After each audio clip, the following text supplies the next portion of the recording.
Oi pessoal, tudo bem? Essa é a aula 3 do minicurso desse fim de semana, intitulado Como Atender Crianças na Clínica Junguiana.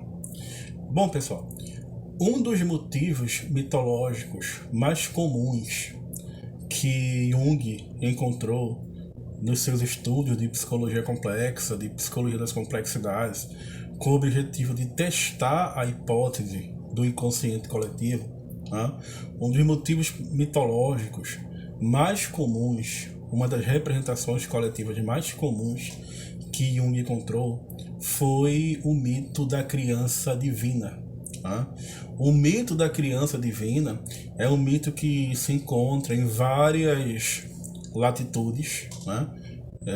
Da nossa civilização, se encontra em várias culturas diferentes.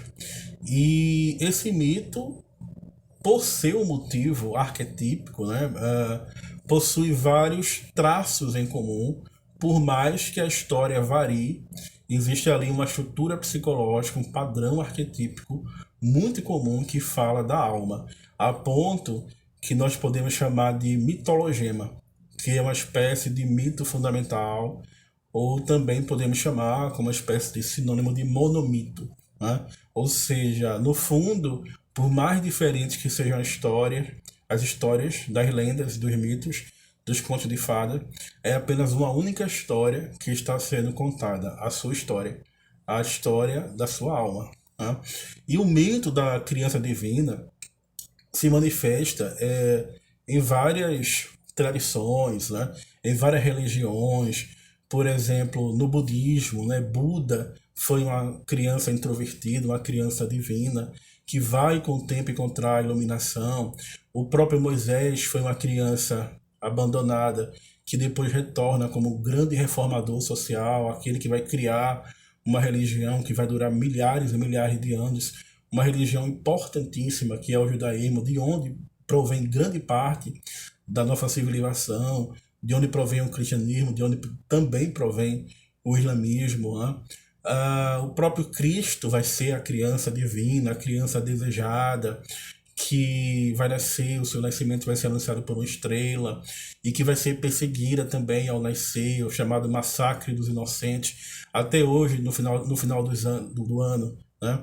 Na última semana do ano, a Igreja Católica comemora os santos inocentes, que foram aqueles que foram massacrados quando Cristo nasceu, porque Cristo foi perseguido, queriam matar a criança divina, mas a criança divina foge para o Egito e depois retorna também como um grande transformador social, né? Aquele que vai mudar a percepção que o ser humano tem do mundo.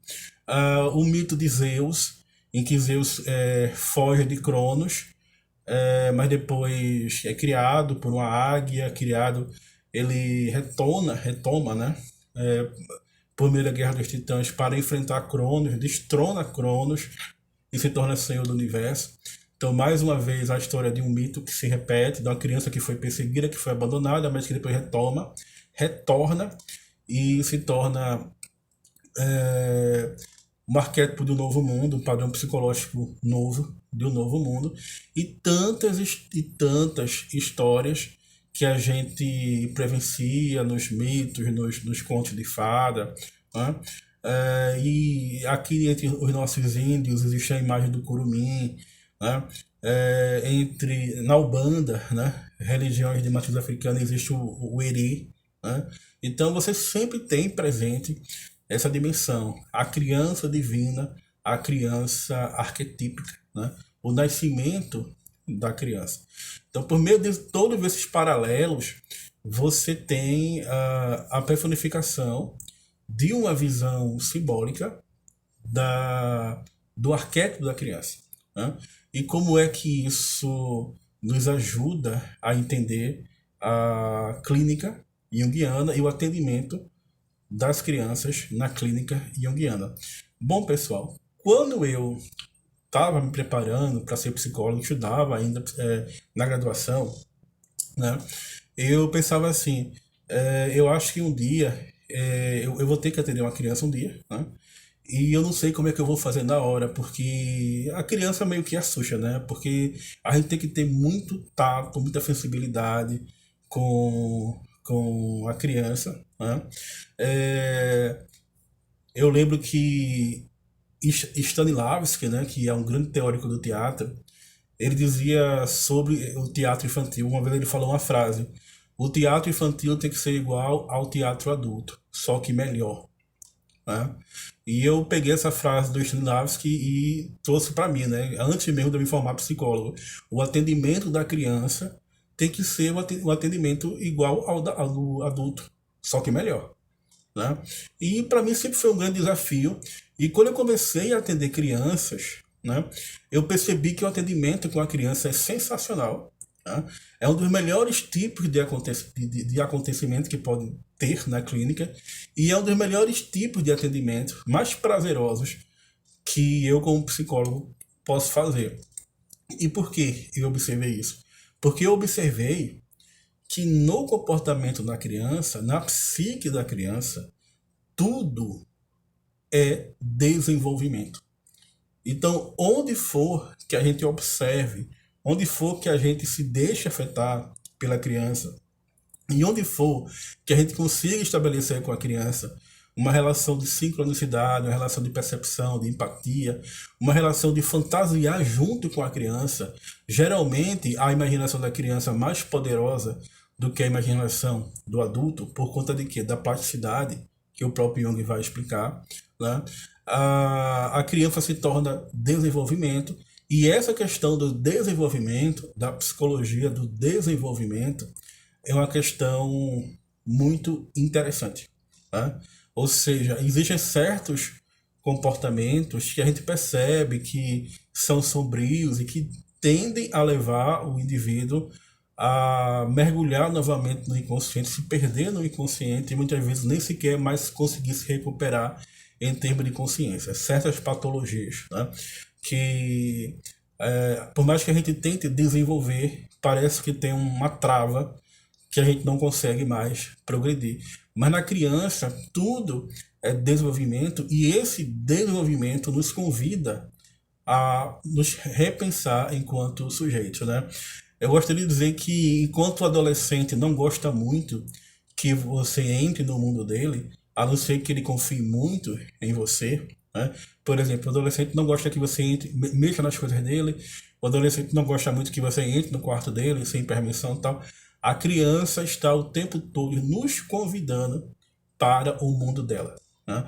Então a criança faz um desenho, mostra para você o que é que você acha. Geralmente, quando uma criança faz um desenho e me mostra, eu pergunto o que é, né? Eu preciso que a criança traduza o símbolo em palavras, o desenho em palavras, porque eu já vi uma situação de uma criança desenhar um papel no papel, mostrar para um adulto e o adulto, que lindo, que coisa linda, né? Bem genérico assim, e a criança bem séria. Você acha lindo papai batendo em mamãe? Porque foi isso que eu desenhei, né? Então nunca ao criança desenhar, ao criança produzir símbolo, desenhar algo e nos entregar, nunca agir dessa forma, que coisa linda, que coisinha fofinha, nunca. Por quê? Porque a criança pode estar contando algo da alma dela que pode ser extremamente doloroso, certo? O brincar na clínica é um caminho, né? O brincar é uma via para chegar ao inconsciente, né? O Sunday Play, né, que é um jogo com miniaturas que alguns junguianos usam. Eu já fiz curso de Sunday Play, mas prefiro trabalhar com sonhos. A gente vai entrar um pouco nos sonhos infantis mais adiante, creio que na próxima aula. Jung tem até um volume publicado pela Vozes, seminários sobre sonhos de crianças, né? Ou seja, prefiro trabalhar com a espontaneidade dos sonhos das crianças, mas quem quiser trabalhar com Sunday Play pode trabalhar também, não tem nenhum tipo de problema, contanto que se tente no máximo psicoeducar o ego infantil, permitindo que a fantasia do inconsciente livre e criativa haja. Um fragmento de um caso clínico que eu vou contar aqui é de um garoto de 10 anos de idade que a mãe trouxe, o pai trouxe, porque ele vivia apavorado por pensamentos ruins, por pensamentos automáticos. Ele tinha muito medo do mito do vampiro. Esse mito foi trabalhado com ele, o mito que aparecia nos sonhos, etc. Foi trabalhado com ele. E uma forma que eu encontrei da criança integrar a sua sombra foi presenteado com um mamulengo, né? Um mamulengo que é um fantoche, né? E aí ele deu nome a esse fantoche começou a personificar a sombra dele, e todo pensamento intrusivo, pensamento automático que surgia na mente dele, aquele fantoche falava e ele mesmo rebatia, né? Ou seja, essa é a análise junguiana. O fantoche representava, personificava a sombra, o inconsciente dele, que falava as coisas e ele assimilava enquanto ego e dialogava com o mamulengo, com o fantoche. Ou seja, a análise em Jung é essa possibilidade de diálogo da consciência com o inconsciente.